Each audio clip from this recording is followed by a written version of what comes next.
à làខ្ញុំប្រាប់ឯងណាការងារខ្ញុំធ្វើរួចហើយ ពួកសងនេះ ស្អែកនេះខ្ញុំលែងមកហើយថ្ងៃក្រោយឯងត្រូវរកកន្លែងហូបបាយផ្សេងហើយ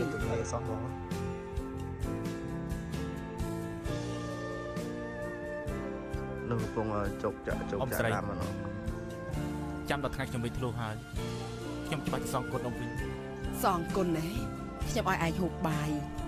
បងឲ្យឯងសងគុណហ៎នៅក្មេងយ៉ាងនេះត្រូវធ្វើអ្វីជាក់ស្ដែង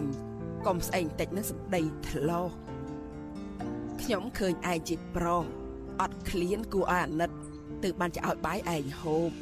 ឯណាចង់ឲ្យឯងសងគុណឯងនោះអ្នកណាក៏ចង់មានថ្ងៃលេចធ្លូដែរតែបើសិនត្រឹមតែគិតនោះគឺរស់នៅបានស្ងប់ចិត្តហើយអាល្អិតបែបនោះណាគឺមិនមានកំណើតនោះទេកាត់ហងថ្មីគង់ជោគចាំងទៀតឲ្យតែមានដីចាំងទាំងអស់លោកជាអ្នកណាហេតុអីក៏មកផ្ទះខ្ញុំណែប៊ីមកគុំឆ្នាំមុនវិញគក់ខោអាវនៅមាត់ទន្លេ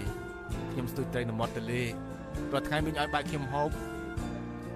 អ្នកដែលហូបបាយមូលខ្ញុំធ្វើមានច្រើនណាស់ខ្ញុំមិនណាចាំបានទៅខ្ញុំគឺហានស៊ីងហ៎បានហើយចាំលេងបានហើយមិនអីទេខ្ញុំនៅចាំបានហើយខ្ញុំត្រូវធ្វើការហើយលោកណាកុំរំខានខ្ញុំត្រូវទៅគក់ខោអាវហើយ